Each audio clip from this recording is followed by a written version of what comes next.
All right, everyone. Hello. Welcome back. It is me, Emmerron, the guy who makes content here and is currently editing another video that is content that is not on here, which is more than I've done in quite a few months. So hope you're all looking forward to that. Welcome back. This is Wireheads. This is our weekly podcast that somehow we've kept going through scheduling conflicts, health issues, other disruptions for this is now our 42nd episode.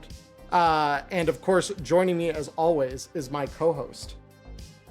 Hello everybody, I'm Diamond Dust, VTuber over here on Twitch. I also do stuff over on YouTube. I also got a video on the way. Yes, it is going to be more Starses and stuff. we're working on the Cyberpunk stuff as well. I'm just trying to figure out how I want to deliver something at the moment. It's fair. It's coming soon. It's like, how do I serve a hot topic without burning everyone? Anyway, yeah. It's a challenge. It is. As someone who did a whole instructional series on like, here's how to GM, there are some of those tips you have a really hard time delivering without, like the strays, right? Getting delivered to places you didn't intend them. But yeah, you can do it. I believe in you. But guys, we are here to talk about tips. Yeah, so we are here to talk. So the number 42, for all of my fellow geeks out there, of which I assume many of you are members of our audience, you will know there is a significance to 42 that we have been granted via the beautiful Hitchhiker's Guide to the Galaxy, which is shockingly, I rediscovered nearly 40 years old. That delivered me a little psychic damage when I discovered that just earlier today. We have the number 42 from that describing the answer to universe, the life, and everything, right? So we, in the spirit of delivering knowledge, which we try to do every week, some weeks more successfully than others, see aforementioned, difficulties with getting the episodes out on a timely, orderly, repetitive basis. We decided this week was going to be a little bit of a catch-all kind of week.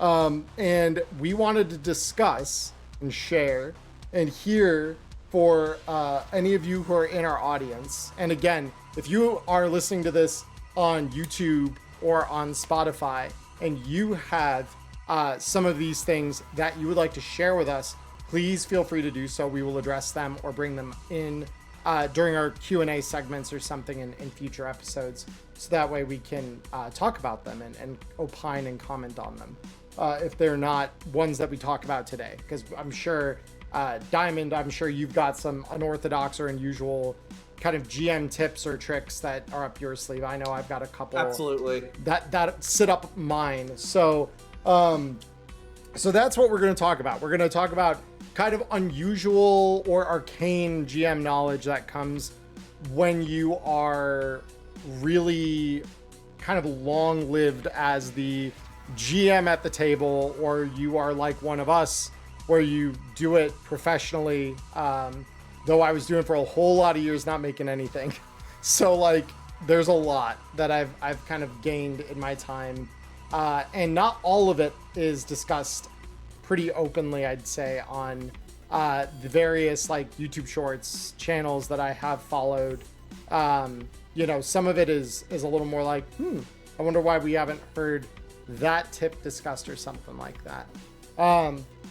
So I suppose to start off, Diamond, not to put you on the spot first, and if you'd like, I can definitely go first, but I'm curious, what is one tip or trick that you use at your table to kind of start us off that you don't see discussed very often by other GMs? All right, you know what? I'll throw it out there. Sometimes you cannot plan for okay. But before everyone's just like, hold on, but you've said before time. It's like, all right.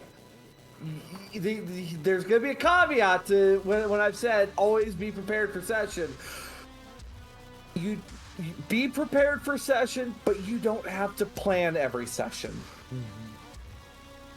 Now you might be wondering, but Diamond, this, what I mean by this, you should be prepared for, like have, your tokens, have your dice, have some battle maps ready if that's your thing, have some important like plot notes ready in that case. But sometimes you reach a spot, and this spot happens to be in between a couple of major, plot points that are cooking, or it might happen to be you guys are in a spot where progression is not really going to be good for that day. Like there's some other outlying circumstances, whether it may be important players. Every player is important at the table. Important player characters that should be there for that adventure are not present. That being said, always be prepared for session. But you don't always have to plan session. Yep. So you might just have to look at the party as just like, all right, folks, you guys have stumbled upon a little bit of extra downtime at this point, outside, the normal, not long enough to do a side hustle. But does the party have an objective that they want to complete today? And this is why improv is such an important tool as a GM. Because as long as you have a good grasp on the world, improv is very helpful. Literally last, a few weeks ago, I had a session where it was like 2 people showed up. And I'm like, okay, what do I do with you two? And it's just like, okay, do you guys have some business that you both need to get done? It's like, well, yes, actually, with our previous party, we had these couple of things come up. Can we revisit that? And it's like, pulls up notes. Yes, I think we can, because you guys are the right party composition that you won't get wiped across the floor if we do this. Okay. And what it does is it still allows for you and those players who have shown up for session, who are present at the table, to still have session. But maybe in the case of we look to our Pathfinder, and I don't know, some weirdo said that D&D was the superior role-playing game. I wonder who that is. Sometimes you might just happen to be stopping into a city or into a town, and you're, kind of right now between. You're kind of between like major story arcs. Same could be said for Fabula Ultima or others. You are. Things still happen inside towns. I mean, like we look to games like Skyrim, where of course you might just have a side quest that it would take like a day's worth of in-game time to complete, but maybe you just never leave city limits, but you are still working on this, whether it be a mystery or perhaps a fetch quest that has a few extra complications thrown into it, including possibly running into the Thieves Guild. The Witcher has a ton of stuff like that too, where like, you yes. just wander into a locale, and that locale becomes a point of interest for like a solid hour or two of like video game gameplay, which as an RPG would probably, like a TTRPG takes probably double that or more, like because of people needing to like actualize it in their mind, think about like, how are we going to investigate? What are we going to use tool wise? What are we going to like, what angles are we going to take? What people are we going to talk to? All of that sort of stuff. There's a couple of ways in the Witcher TRPG that I've seen that unfold at like a table I've played at. That's very good, a very good set of points. I dig that. Yeah. So, and just clarify, prepare for session, but you don't always have to plan session. Right. All right. I suppose improv is good. Improv good, and I guess to add my own layer to that, because I have a very similar philosophy when it comes to the way that I plan, especially stuff that's not scripted. Like this is the true thing that helps with running any game is if there's pre-written material for that game, read it, understand it, know it, because one, if you need a fallback, you can restructure any pre-written gig and like kind of make it your own and send it. And it's got a nice skeletal framework that you can rely back into. But at the same time, when you need to improv like Diamond is suggesting, I've taken to being very much like methodical about what do my players want. Like player agenda is such a powerful thing. Diamond brought up Fabula Ultima, and ironically, I'm actually running a gig of that much later tonight. Like we're literally running over midnight with a Fabula game I'm running tonight.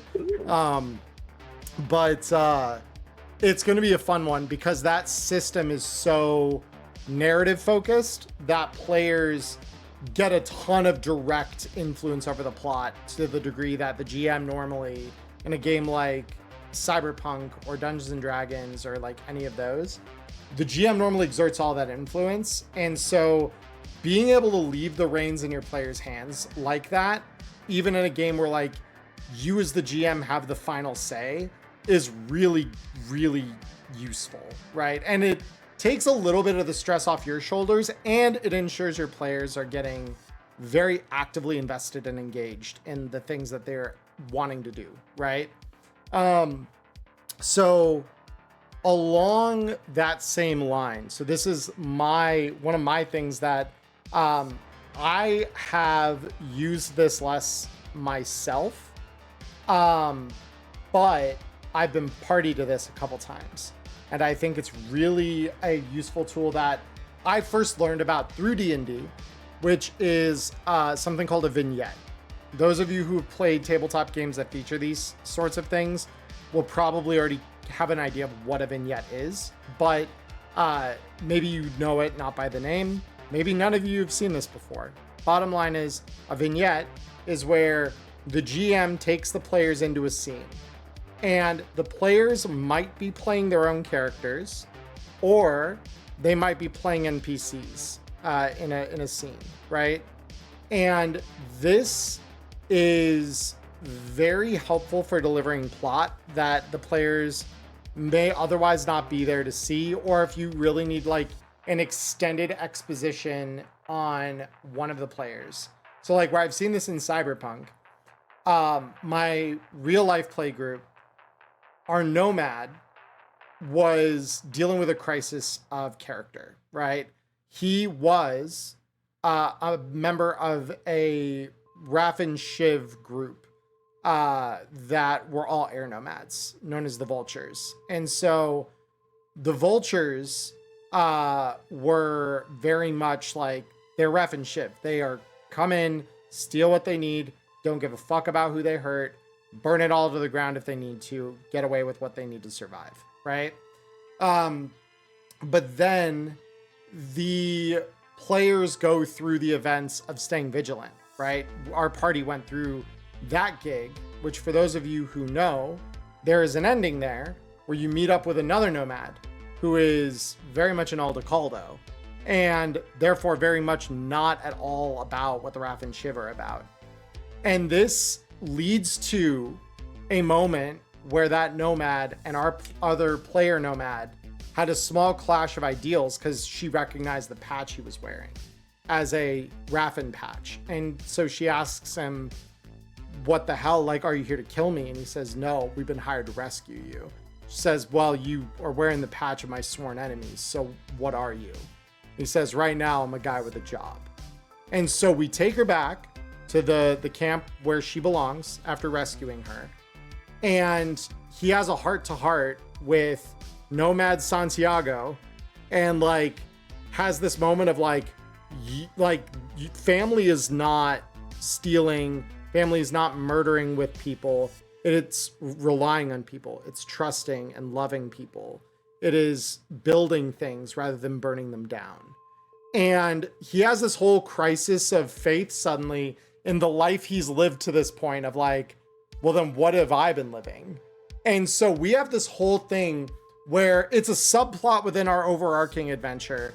But when we end up at the end of the Tales of the Red Street Stories book and are like kind of in our own very personalized epilogue to that, he has this moment where the Vultures are looking to attack an Aldecaldo camp.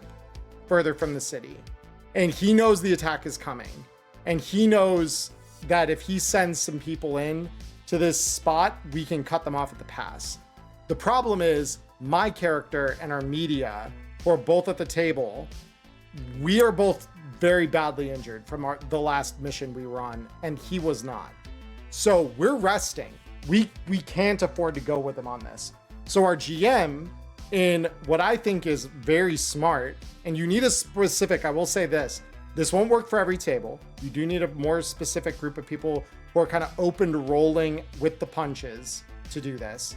But if you have such a table, you can hand them sheets of these other major characters that you've written up as NPCs up to this point, and like take them aside for a minute or two, explain here's the character, here's their motivation so you can role play them effectively, here's your sheet, play the character for the session.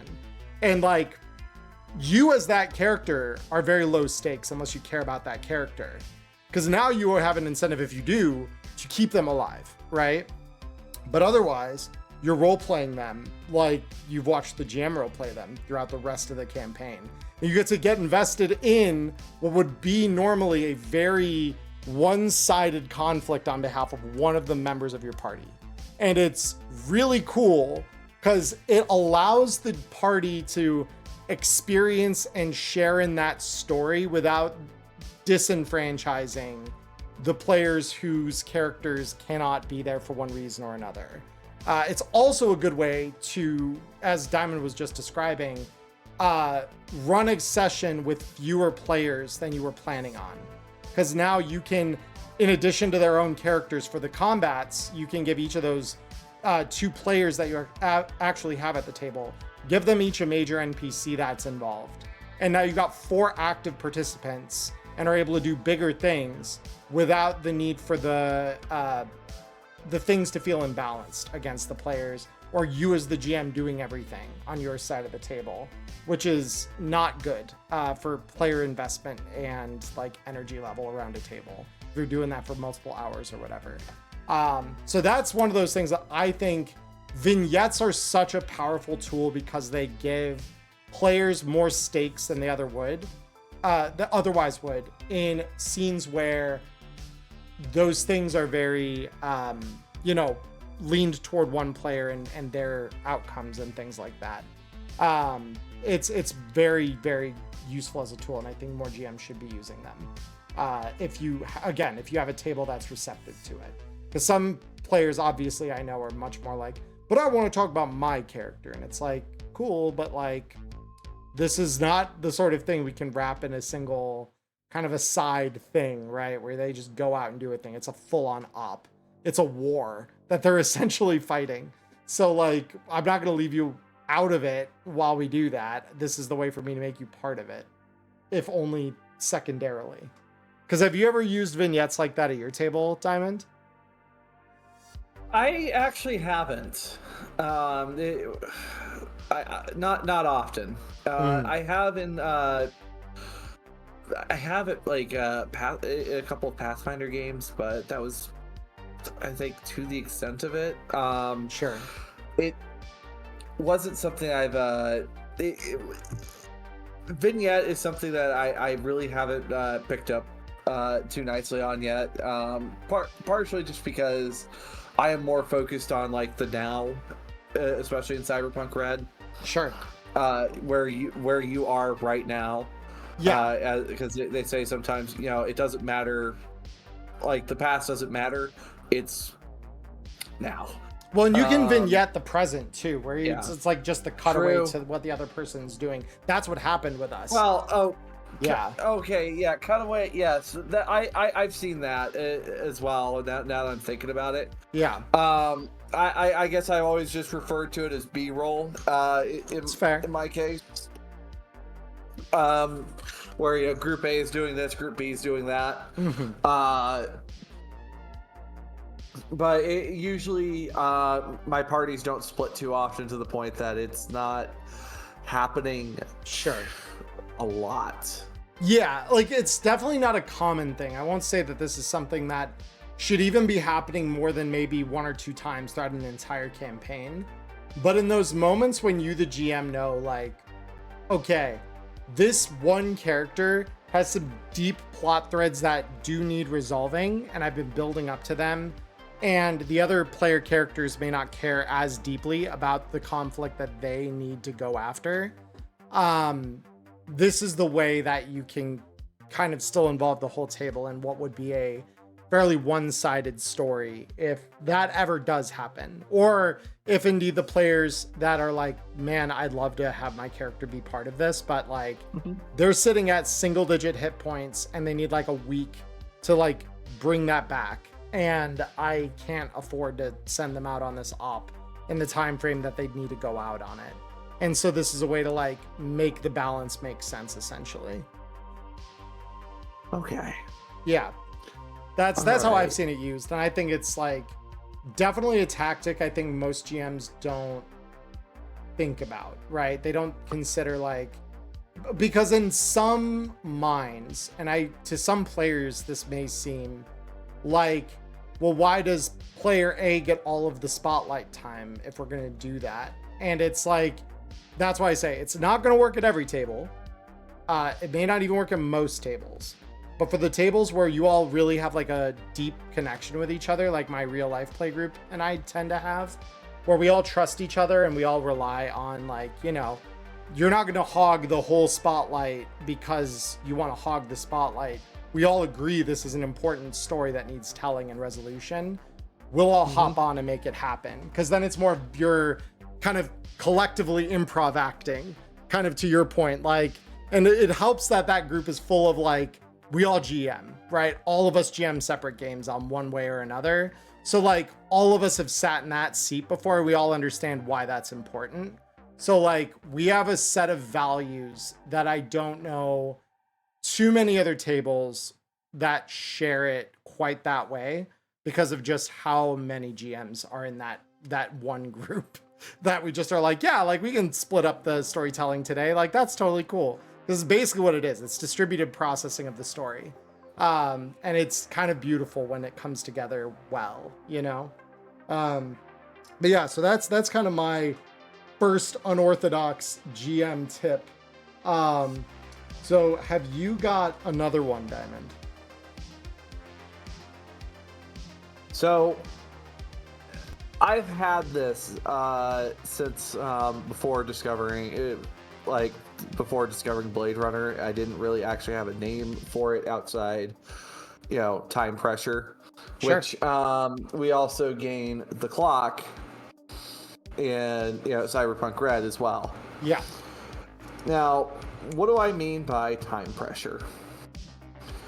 Sometimes, do you sometimes get players that just get hung up on things, and they just sit there and like stew over like a decision that like it should take no more than maybe like 5 minutes to hash out?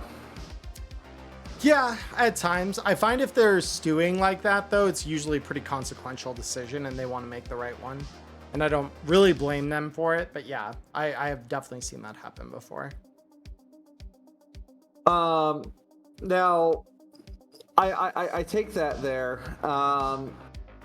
and what I have done, especially for if a group spends a little too long hashing something out, where it's just like we do need to continue progressing at some point, because like something is going to happen if you don't make a decision. I like to use like I do like to use time pressure, to where it's just like, all right, I will give you guys you know, either 10 minutes to discuss this, 5 minutes.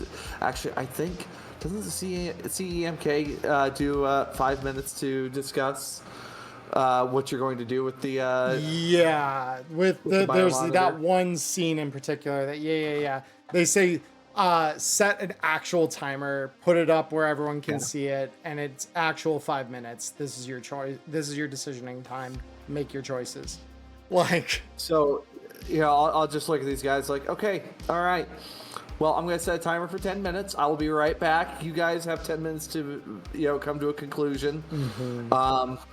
And during that time, I will go, like when it was IRL, I would, go grab snacks, grab drinks for the table. Yeah. Go freshen up. And I'll come back at 10 minutes, and it's like, do we have a decision?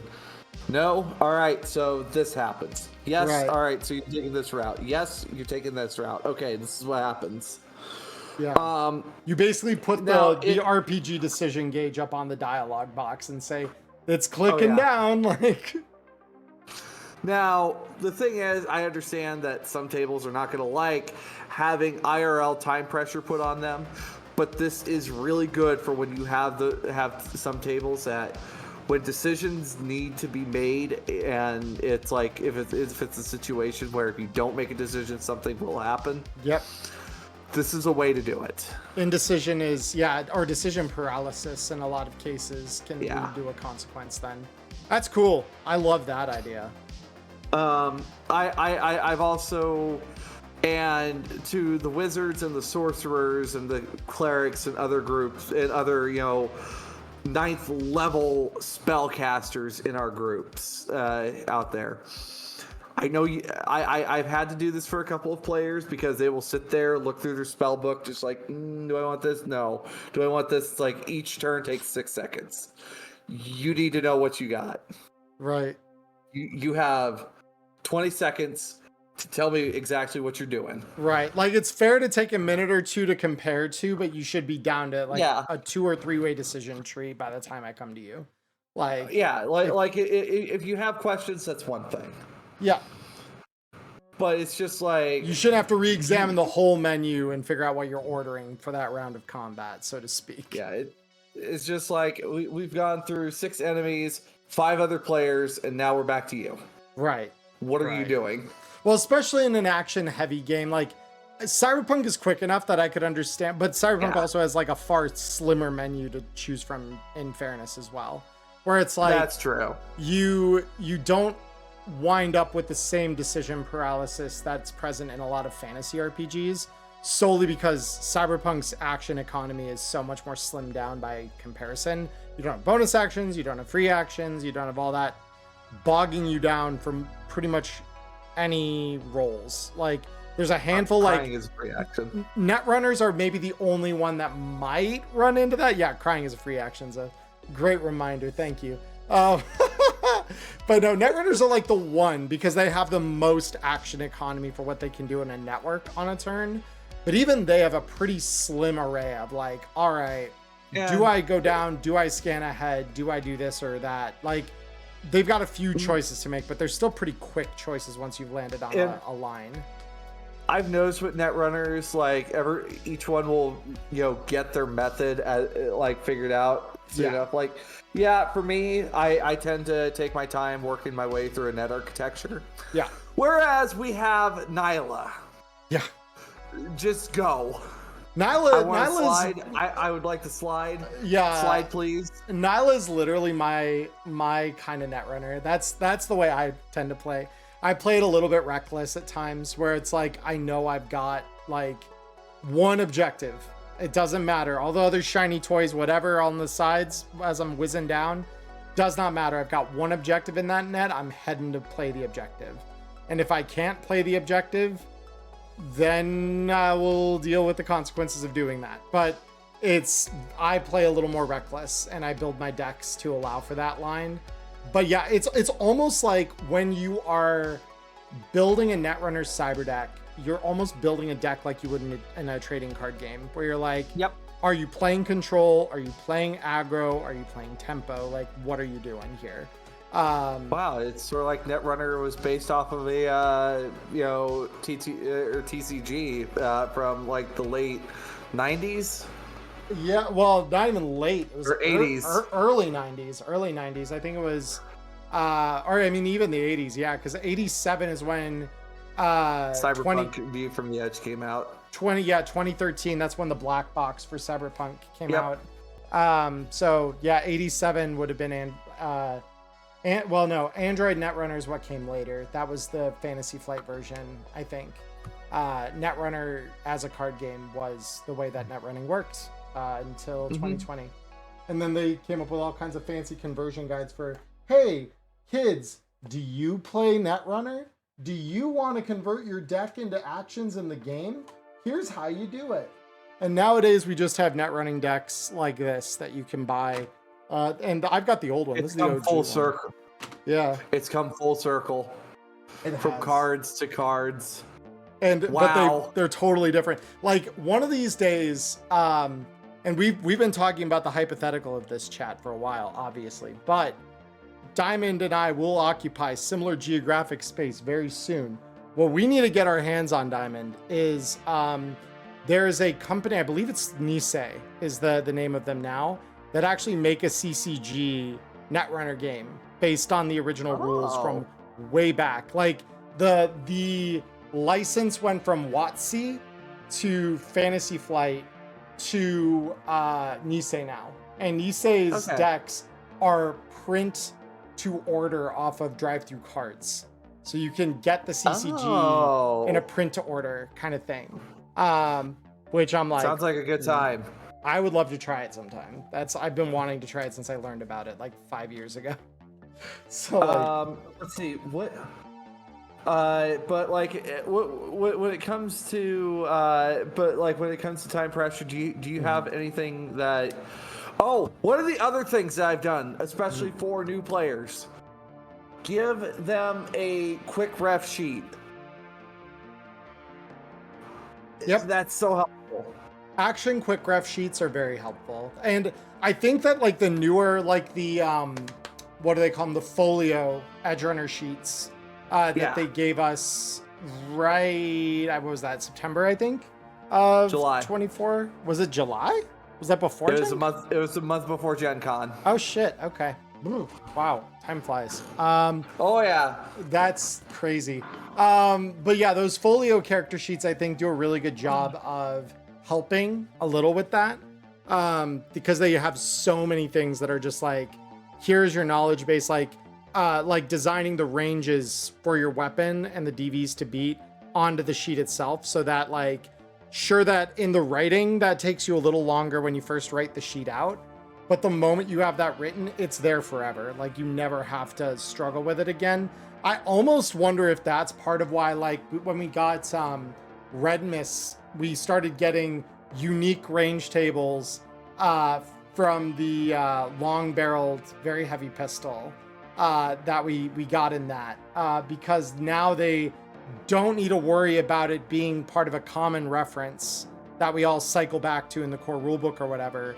You can have it written down in a very novel way on each character sheet that uses a weapon like that with a unique range table. You don't need it to be a common point of reference anymore the same way you used to.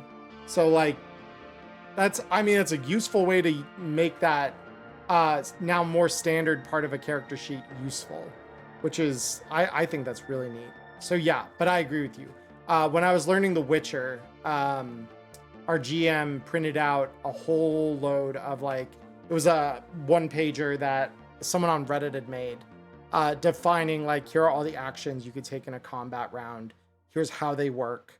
Here's the checks you would roll, all of that. And it was like, okay, cool. You have a menu in front of you now. It's one page, review this, decide what you want to do ahead of time. So when you're first learning, like that, those sorts of resources are like actually invaluable, especially for really like rule dense games when it comes to like combat resolution. So also on top of that, Emmerron, do you have anything that like anything unconventional that you tend to run tend to work with new players with, or like ways to kind of help keep tempo with the game? So a lot of the time, what I try to do with new players, in session 0, so this comes back to why I think session 0 is so like necessary, especially if you've got a group of players that have never played together before. One, everyone can feel each other out in terms of like, okay, this is how you think and how you feel, and you know, your lines, your boundaries, like all of that is very good. It's very useful to have a community moment of understanding where that's concerned. But the second thing it lets you do as the GM is ask the players, what is everyone's relative experience level with the game? Because it saves you the trouble if everyone at that table is experienced, or at least somewhat experienced with the rules. You as the GM now know, okay, I don't need to explain every little thing. It's almost like putting the pop-up in front of your player asking, would you like to see all tutorial messages, some tutorial messages, or none? Right? It's funny. That's a funny comparison, but that is the analog we're playing with. And it's really helpful because now you as the GM are not wasting time over educating people that already know what they're doing. You also now have the ability to only educate on the things like if someone has never played a Netrunner before, but they've played other aspects of the game, they're going to know how everything except that net running system mostly work, right? And so you can just zero in that extra time on explaining when the Netrunner first enters their network for the first time. Like, all right, Netrunner, here's where we are. Here's how this works. You're jack in, that was your first net action. You have 3 of them. So your next 2 can be used in a couple of different ways, and then kind of explain the way that it'll work. And then, you know, do the call and response of like, okay, this is your menu. What do you want to do off of that? Well, I want to know, player responds with, well, I want to know about what does it mean to use a net action? Like, what are my standard net actions? Cool. I call them scripts. Here are your scripts that are available to you as a Netrunner without using any programs. All right, cool. And so then they build knowledge at their pace, and you're only giving them what they need. You're not overwhelming them with new information. And so that's like a very important balance to strike, is like, do not overwhelm your player. You might want to really, and this isn't about flexing either. Like, I know some GMs are very much like, well, I want to flex how much I know and my player doesn't. That'll make me look really cool. And it's like, one, no, it doesn't. That is not the flex you think it is. But also number 2, even if you're a well-meaning GM and you do this in the thought of like, oh, well, if I don't fill in all of the blanks for them up front, they're going to be lost when they come to those things, or maybe not fully understand the contextual information that leads to the decision making. They don't need all that up front. They'll learn eventually, something will slip under the radar and they'll be like, oh, I didn't know that that's how that worked. And you'll be like, all right, cool. So then what I do, this is the other grace I give to new players. I know you didn't know that.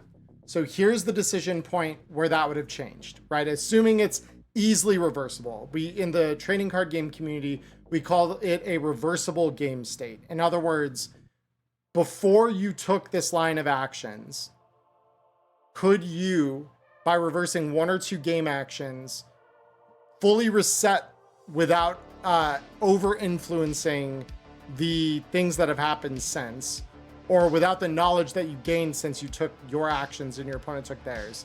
Can we revert it back to that initial state and then have you replay the actions and have that not come off as being like an incredibly disingenuous way to just unfairly gain an advantage?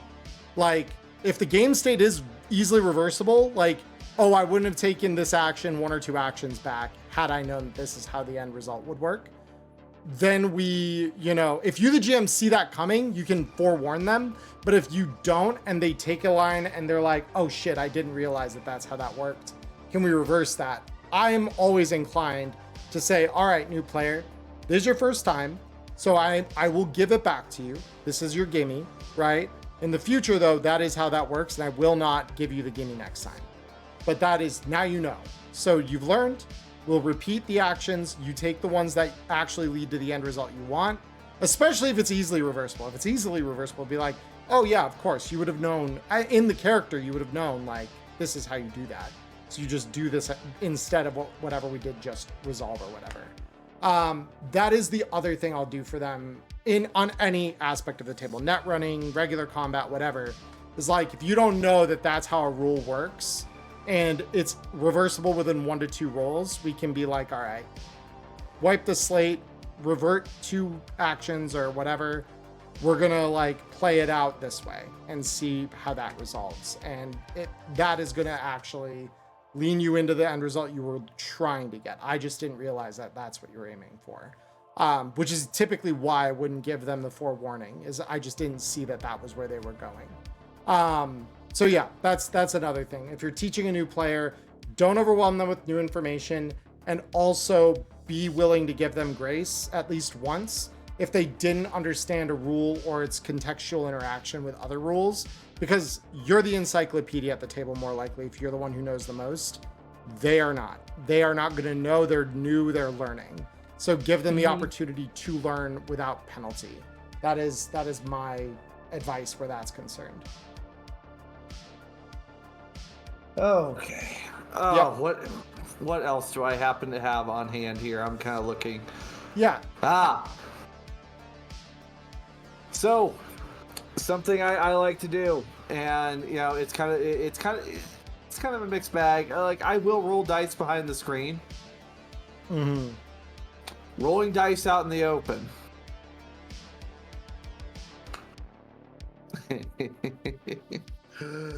Not only is it a situation where it's just like so the players can see the results, it also allows new players to see like how rolls are done.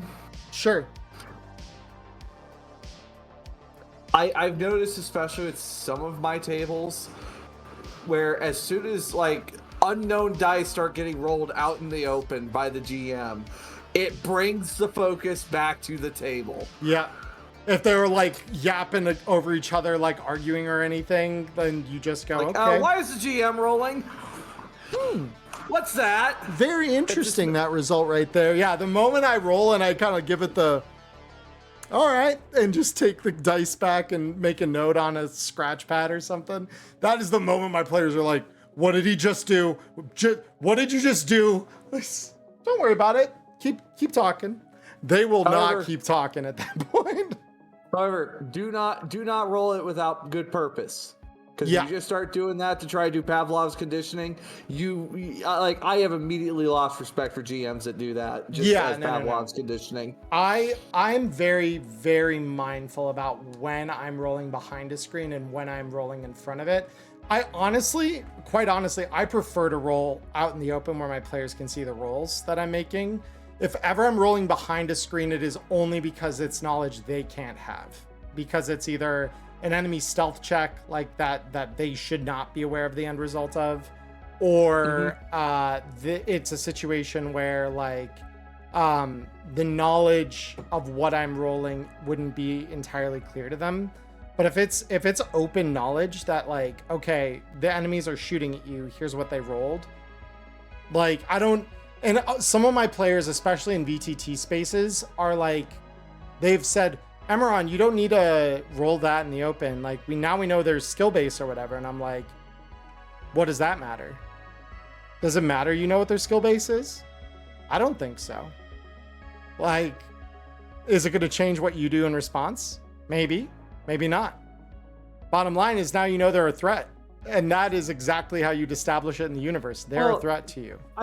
I would say, knowing the enemy skill base, it's kind of one of those things where it's like you kind of get a good size up of who you're dealing with as well. Yeah, but I'd say if you're a half competent edge runner, which I'd say even rank 4 characters right out of character creation, you are at a point where you should be able to size up a threat once it's exposed what is threatening about it to you. Yeah. Like, I don't think that there's anything wrong with that. So it's one of those things where like, I honestly prefer to open roll for that exact reason, where it's like, okay, you want to see the threat that's bearing down on you? Rolls a 4. Oh, that's not too high. That's a 20. And all of a sudden, they know that's a base 16 one way or another that they just got attacked with or whatever. And it's like, that is a moment where everyone will stop talking and think. Yeah, exactly. Because you've been witness to exactly what this causes on the player end of the table because of that, where it's like, okay, very cool. Like, now you know, this guy's a base 16 martial arts solo. Have fun. Like, And sometimes like when I roll like stealth attacks, I will roll them out in the open. Yeah. And there's like, what was that? Actually, I did it on Gutter Rush here recently, and there's like, Diamond, what's that? By the way, Impulse, you feel something sting, and it's painful as it hits you, and oh, there goes your arm. Oh yeah. Yep. Crying is a free action. Crying is indeed a free action, but that's like there's a time for it and a time not to do that. I think there's a double-sided reasoning to that, because if it's an active ambush, yeah, totally agree. Rolling that in the open isn't going to change a thing. Rolling behind the screen is helpful when they don't know that there's a threat, even potentially around the corner, or you need to establish how present a threat is potentially. Where it's like maybe what you're rolling is not enemy stealth, but enemy perception. Not knowing what that is a little more important in a lot of cases if the threat isn't like immediately on top of them. Yeah. I only rolled it out in the open because that was like the opening move into combat. Exactly, and that's what I mean by a present threat, where it's like it is coming now, right? But if it's a thing where the roll might determine future action in a round or two, that's one of those things where I leave all of that as private and close to the chest as I can take it most of the time, because that is something the players should not need to be aware. Like, what are you rolling? It's like, I don't know, what am I rolling, and leave them to question, because that isn't Pavlov conditioning at that point. It is literally like you're telling them like something's happening in the background. And every now and then you can roll blindly like that, even if without a consequence sometimes, to just be like, if it's a tense situation, that adds a little additional tension to things where maybe there is a threat, maybe there isn't. You won't know because you don't know the result of what I just rolled. Like, I do that very rarely, but it does happen where I'm like, especially to break up an argument, that's another way I apply time pressure, is being like, something's going to start happening in the back if you guys don't choose quick. Like, Erica brought it up one time where she was playing with her dad, her uncle, and like one of their friends, D&D, and it was exactly what we're talking about, having an argument or a discussion about like which path to take in a dungeon. And all of a sudden she heard her dad roll dice, and when the die hit the table, she's like, what are you rolling for? He says, well, you guys are taking so long and are being so loud about it that I have to see if random monsters notice you. Also, now I know people have said it, and I'm about to explain like why I get a little unconventional or unusual about this. Break the fucking rules. Do it. Not often, every once in a while, because you represent the fucking city. You are the evil wizard up in the fucking tower that can just shift reality at a finger snap. Yep. Break the rules every once in a while. Yep. Now, be fair about it to a degree. Like, of course, everything needs to be able to be dealt with. Mm-hmm. Don't just be like, well, rocks fall, everyone dies, get fucked. Yeah. No. However, your text can invent unconventional things that go outside the normal rules of weapons. You fucking do it. It's the enemies can do it too. Yeah. Well, and the other thing to mention there is, if you're going to play unfair by algorithm. And what I mean by that is, if you're throwing players into a combat, don't be afraid to outnumber them, but outnumber them reasonably, right? Go +1 or +2 on their number with the number of mooks or mook equivalent. I like to add 1 normally. Yeah. Like, if you really want them outnumbered, though, you do +2, and that's fine, because it's not going to overburden the action economy where you're the only one rolling dice. That's the big thing. Or drop a lieutenant in the bunch. Yeah. When I say +1 or +2, I mean mook equivalent. I don't mean that it has to be 1 or 2 extra entities. It just needs to be equivalent to 1 or 2 extra mooks over what the party would be, right? So that could be, you got 5 players, and so you throw them 4 mooks and a mini boss, and that's 7 mooks equivalent. Oh. Yeah. Oh, we're talking like that. Okay. Yeah. Let's see. Other things, like when it comes to it, maybe it doesn't actually exist in the game, but it's plausible enough it could. Yeah. That's It's fair. reasonable enough that, you know, like for me, we've discovered this thing that I have at my table called scav mines, which happen to be a little, you know, sheet metal box with tin foil that covers the one open side. And what's stuffed in there is, you know, some propellant and some rusty nails and other chunks of metal that, you know. Do you have, like, Emmerron, you got to have players that, you know, their immediate first thing is just kick in the door, don't even look for traps. I imagine you got players like that. Yeah, though I will say a lot of the gigs I tend to run aren't as like go and invade this space, which is what those are very useful for.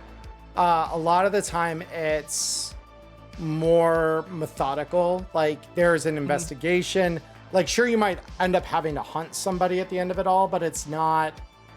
If there are traps, it's because you've entered their lair, right? Like, I mean, think like the last big gig that you guys went on in the Monday campaign, and you've got a pretty good indication of like, some of that's scripted, sure, but like I didn't have to include all the drones I did, and I did it anyway. Because it's very much, oh, you want to wander? Okay. Flight of 6 drones, have fun. There was,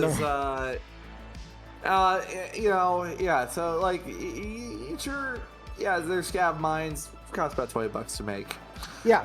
However, your corporate, you know, your local corporation, you know, might just happen to be testing out, you know, the latest new combat drugs, and just be putting it into the poor neighborhoods just to see what happens. Trust me, one of my other groups is just dealing with that. Like, you know, a member of an outside agency has been brought in to kind of help deal with the combat zone problem. So what are they doing? They're putting cheap weapons. They're cheap weapons that don't fall apart, and combat drugs in the combat zone during one of the hottest times of year. Let the temps and the temps and the what's the other thing? The tensions just kind of like heat up together until everything just kind of explodes. Tempers and temperature can all go up. That's spooky. That is a solution. And, oh yeah, and it's one of those things where it's just like do it. Yeah. And sure, the players can get access to it, but they're gonna have to do a lot of work to figure out how to reverse engineer some of these things. Totally. Yeah. And also on top of that, you know, even for like Magic users, the mana pool is going to run out at some point. But use whatever you got on hand. Make it interesting. But I'm trying to think. Other than that, when it comes to maybe bend the rules, don't break the rules. Yeah, break the rules. My number one advice if you're planning on doing something, this is what we were kind of talking about in Diamonds half the episode when I mentioned like rulings like some of what we got in 12 Days of Cutie-Miss give us permission, quote unquote, to do certain things, right? When I'm arbitrating whether or not a text invention or a way I might gauge a rule or interpret, you know, like a set of actions or consequences for actions, the way I'm doing that usually is there a similar thing, whether that's a rule or a piece of equipment or something that I can easily look at the rules that are written and say, well, this is how it works here. So in light of that, I am going to recognize that like this is how it would resolve in this instance, right? Or how this separate thing is going to resolve because over here, this similar thing resolves this way. So I'm going to resolve it this way here. Or you're inventing this thing, functionally you want to do, you know, effect X. All right, well, there's this other thing over here that has a very similar effect. And so that's how we're going to balance it, right? We're going to balance it along the lines that this allows for, essentially. And so by doing that, you know, because the designers have already created things, whether they're items or rules, they bound your decision box a little bit for you, where you're like, okay, if they did it here, that this is within bounds of balance, more or less.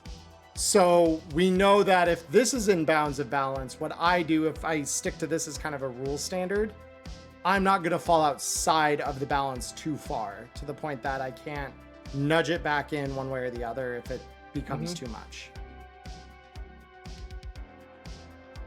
And I suppose another thing that GMs, please, I don't think it's talked about enough. Shake the imposter syndrome. Do it. You don't have to, because more often than not, I've come across other GMs where it's just like, well, you know, there's no way I could put a session together the way that, you know, insert celebrity GM that's probably got years upon years of voice acting, script writing, other insert someone who is an actual professional actor and had education and training and all of it leaning up to that point that they just do this now. Like, you are not them unless you also went to the same kinds of schools they did, have the educational and experiential background that they do. Like, that is the only time that those comparisons are even remotely fair to you. And even then they are not fair to you. Not the way you think that they are. I do silly voices all the time. Am I a voice actor? Absolutely not.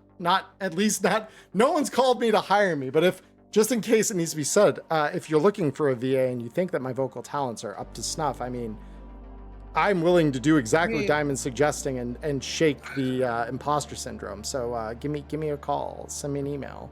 But I mean, honestly, like you kind of have like that. You have that voice for like radio advertising and like other like just like broadcast. You have a voice for broadcast, much like Barefoot does. I appreciate you saying that. I've never thought of my voice quite that way, but I'm not afraid to use it is my big thing. So like, if you want to try something new as a GM, and the other fear I'd say get over pretty quick if you can. And I know this is easier said than done for a lot of people. Do not be afraid of becoming a forever GM.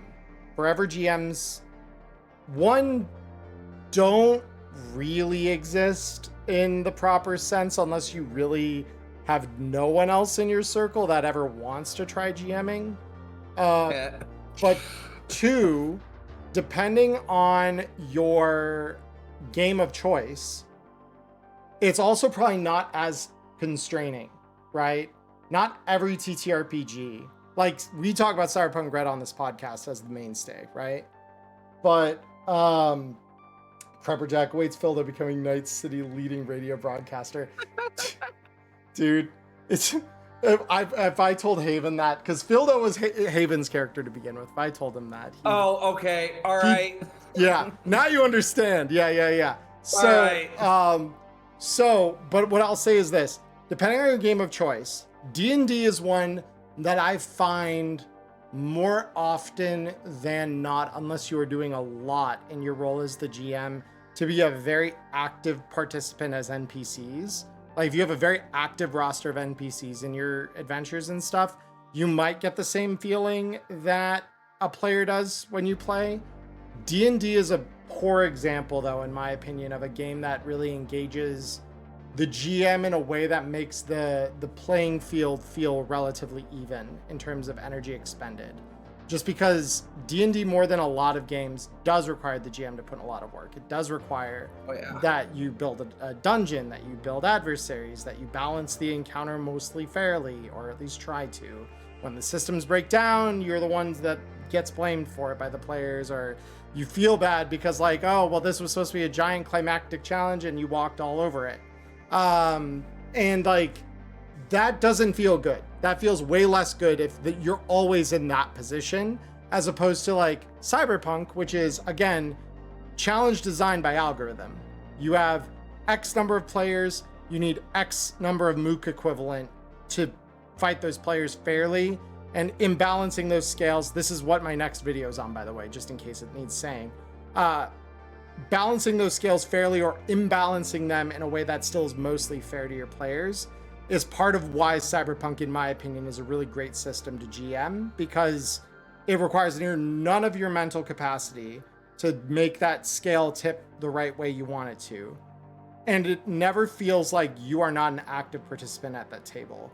Systems like Fabula Ultima are even less so, because there's so much action and like story narrative parity that both the players and the GM need to influence in order for that game to work at all. So like it's never one-sided is the thing I'm really trying to say here. And so being a forever GM in those contexts feels way better than what I feel like most people's contexts are, because it's like, I'm still playing. I'm having a great time playing, as a matter of fact. When people look at me and tell me, well, Emmerron, you must be the forever GM all the time. You run 3-4 games in a week. And like, don't you ever get tired of being the only like GM in the room? And I'm like, nah, I have a lot of fun. I enjoy what I do. This is great. I have found that when I moved over to Cyberpunk Red, Blade Runner, and Cyborg, Blade Runner does require just a little more prep work, but it still has some pretty, for the par, it has some pretty good algorithmic setup as well when it comes to opposition. It's just like, yes, so we have these kinds of templates for these kinds of enemies. However, if you get into a gunfight in Blade Runner or any fight in Blade Runner, something went wrong. It's soft failure at that point. It's not mechanics. It's soft failure. Or else it's the climax. Right. You either earned that combat or you've engaged far too prematurely. Like you shouldn't be looking for the fight. And of course, Cyborg. Well, Cyborg is very much more, this is just what happens. This is what the dice say. The RN Jesus has spoken. Do the work. Well, and Borg in general is a system that isn't meant to be balanced. So like, when things go hard one way or the other, you don't even feel bad about it as the GM, because like that's the system you signed up for. And so it's like, I would say this, if you are a GM who is struggling to maintain interest or continue being the GM in your current table, and no one wants to take the reins from you in the system you've all been playing, it might take some convincing on your part, and that might be work that you may or may not want to put in, which again, do what's right for you and your table. But my recommendation would be to try a different system that is a neighbor of the one you're already in, right? Like if your system of choice is D&D, like that's the system you're trying to move away from, or get your party to realize there's other stuff on the horizon and I need to mix it up a little bit, maybe pick a D&D analog of some kind, like whether that's Morkborg or if it's Dragonbane or, Pathfinder 2nd edition. Pathfinder, take your pick. There are plenty of them that resolve things in Witcher. Close.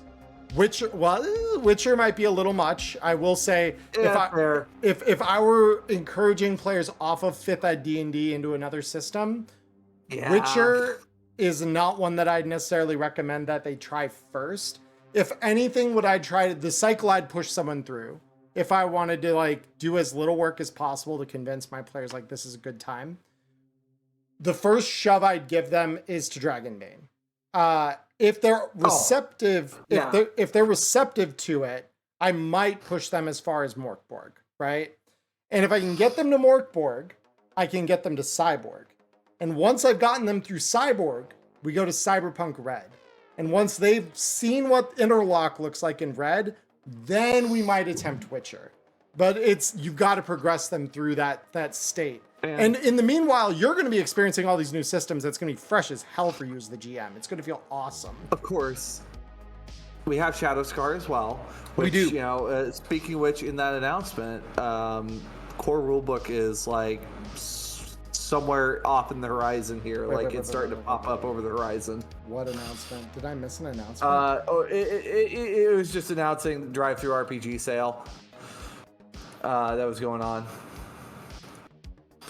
Or rulebook is on the horizon. The art starting the horizon.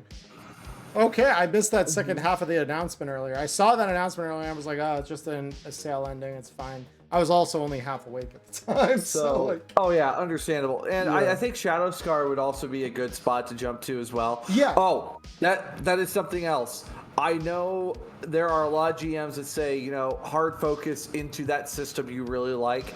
Don't do that. yeah. In the wise words of Jay Gray, go ahead, Emmerron. No, like, and just to add to that briefly, because I do want to hear what your quote from Jay is here, but if you really like a system, please derive all the joy you want to from it. When you start losing joy, find another system and just read, you know, understand what it is, try it out. Because I promise you, there's so many more games that you will ever have time to play, and there's so many worth playing. I promise you that. Like, since leaving D&D as my sole system that I participated in on either end, my life as a gamer in the TTRPG space has become much, much more rich than I ever would have had if I just stuck with D&D. Oh, please, what was Jay's? That actually echoes off of Jay's quote, because I've looked at like Jay, like I'm looking to make, I'm looking to learn how to make better games. I'm looking to figure out how to write better, and he looked at it as just play other games, it's like, okay, play other games. Yep, play other games. POG, play other games. And POG. The one thing that is so fascinating to me in a lot of ways is how many games you can try for free now. Like, you can get a starter quick start rule set of just about any game that has been released in the last like 5 or 6 years easily, and even some that predate that. Like, if you want to try Blade Runner out, I believe that there is a Blade Runner quick start. And even if there is there, I don't think there's a quick start, but the starter set has everything you need to play the first case. Right. So, well, because I know Free League does have a bunch of quick starts that you can like just lean into.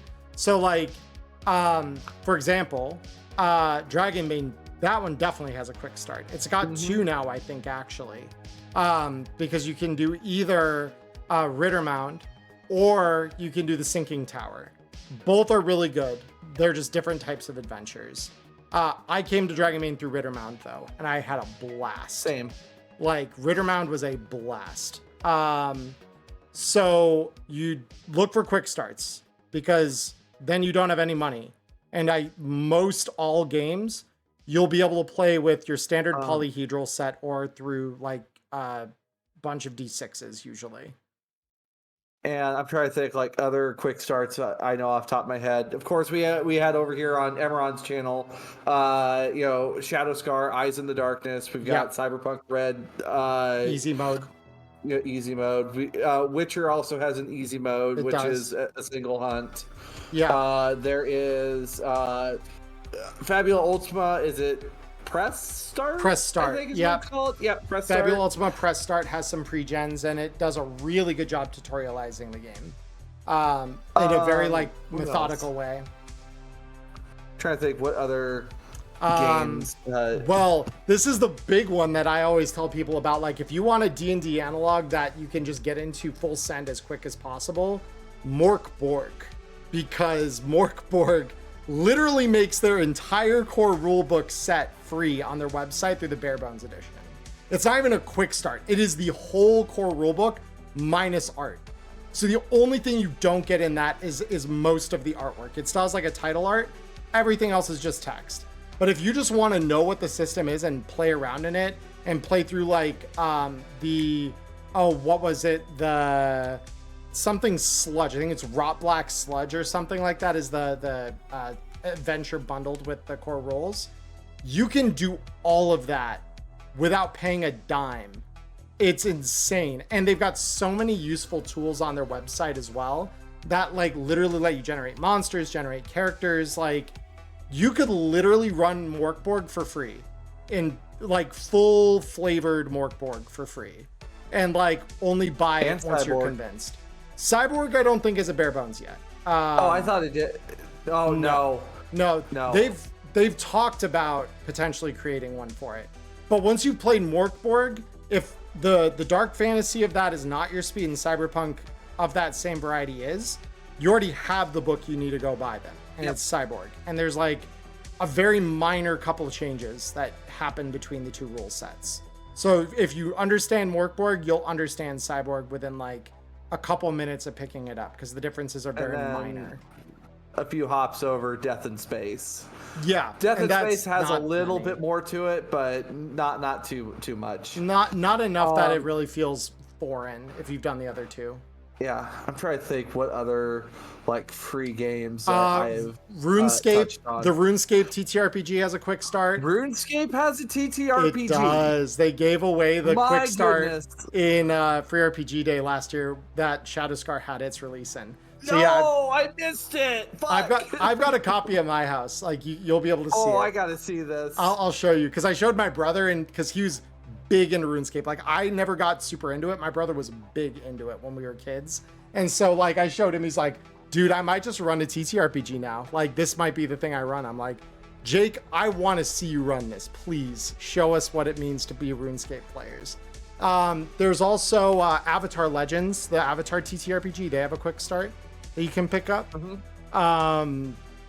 What were some of the other ones that were at Free RPG Day? That's like the big. I think Pathfinder 2e had one. Yes, it does. Like Pathfinder has a lot of also really accessible stuff through the archives of Nethys as well, which is backed by Paizo. Yes. And I did check out the Avatar RPG at Gen Con. Very good. Yeah. Very good.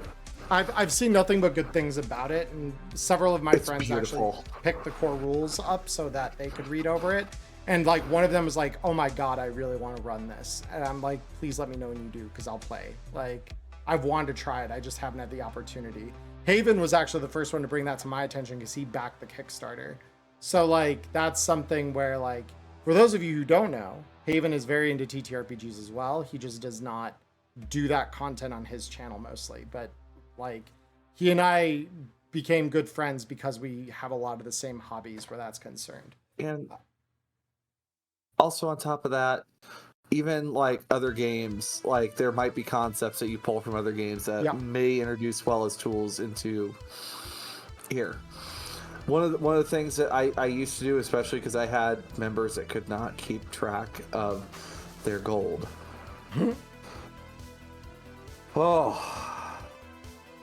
I got coins. Yeah. I don't know what's happened to my coin collection, my RPG coin collection. Wherever it is, I know it's probably in good hands. But yeah. I might have to do that for Euro dollars because for some reason some people keep missing them, and it's like, all right, well, or they keep overspending, not realizing exactly how many Euro dollars they actually have on hand. Right. Yeah. I will say that's one of the innovations of like Foundry's ledger system I really like where that's concerned, because at least that I could see, okay, did you not pay yourself? Did you go too far? And it makes it really easy to like audit essentially what players are doing if they've done something that is not allowable. All right. But with that, I haven't had any other questions come up. Yeah. Last important thing, GMs, that I do feel is important. Make sure that at the end of the day, you walk away from each session with at least some new ideas coming up. Yeah. Even if it's like, like after the brain fog of post session, there should be ideas. Yeah. If there aren't like big ideas of just like, oh, hey, I can do this or do this or do this, then you might need to take a moment to really sit down and just like, okay, why am I running this game? Well, and I think at the root of that, the real advice that kind of sits underneath that even is GMs, you should be having fun, as much fun as the players are. If the fun is imbalanced at your table, either direction, honestly, like if you're having more fun than your players are, or vice versa, then you need to think about why that is and either problem solve for that within your current system, because all of us have had that happen. One session or something where you're like, use the GM, no, like, that could have gone better. I could have done this or that and it would have ended up a little better, without being too critical of yourselves. Of course, like, don't beat yourself up over it, but like, do not be afraid to take a self look at, like, with a critical lens of like, what did I do right? And what did I do wrong when I kind of went through and did my thing? Similarly, if your players aren't having fun and they express so to you, or you get the vibe that that might be, one, I highly encourage something like a GM report card. Give your players an opportunity to voice their critiques, right? 9 times out of 10, your players will not beat you up over something you did wrong, right? They will let you know, hey, I didn't really prefer this, or I didn't really like it when this happened, or you chose this, or focused heavily on one character versus my character, whatever it might be, right? These are all things I've even gotten as feedback at tables I've run, even since going professional. It happens to all of us, and there is no shame in that. That's why I'm so open to say that, because I don't think that that makes me a lesser GM for having it happen. I think that having an open door where your players feel comfortable expressing that that bothered them, or that something happened that made it so maybe they, at the worst, couldn't play at your table anymore. That is good, that there is that open dialogue. So one, you should be having fun. And if you aren't having fun, it's time to look at why that might be. And the answer you might arrive at is, like Diamond was suggesting, the system you're running may no longer fit your needs or the needs of your table. And you maybe are just doing it because it's reflexive at that point to, like, well, we've always done it this way. We've always played this system. We've always had this. So if we don't, I've failed, might be like your knee jerk. And I promise you that's probably not it. And it's just your talents have, or your interests have shifted from where they were when you started using that system or rule set to one that might be better suited for them where you are now. And that is worth finding. I promise you'll have way better time with it. Yeah, I do agree with that. I think by far that is probably like one of. Now you might be wondering, why is that unconventional? I think Emmerron hit the nail on the head. Some of us, you know, you get settled into that system, and that is the system that you're playing. And I do wholeheartedly agree with you on that one. Yeah. I promise there's a system out there for everybody. You just might not have found yours yet. And your table, if they're afraid to GM, they just haven't found the system that they're able to confidently GM yet. And it's understandable with the way that some rule systems are very dense. They're hard to cut through. They're hard to find the time to really get into the comprehension phase of to begin with. D&D is like the primest example for me. Witcher's another though. Like, it's not like any one company has the monopoly on arcane systems. Both of those are very hard to understand if you're a new GM that's coming at it as like a blank slate. Both are hard to get. You will get there eventually if you try, but the best way to understand a system that's hard to understand is to play others that are easier to understand first, and then come back to the one that was harder to understand. It's like learning a language. You'll understand a new language better if you've taken the time to learn another first. Even if they're very different, you know, like high school, I studied Spanish. Since leaving high school, I've not seriously studied a lot of other languages, but I've attempted to study a little bit of Japanese because I went on a trip to Japan a few years back. You know, when I was in the World Championships for Vanguard, I, you know, have traveled to Europe once since leaving high school, so I had to study some rudimentary like German and French. Learning the way that you learn another language is much easier when you've done it before, even if it's just understanding like things like syntax and rules and stuff like that. TTRPGs are no different. They're a system just like anything else. The better you understand learning a system as a core thing, the easier it is to then understand other systems that are more complicated. But yeah. All right.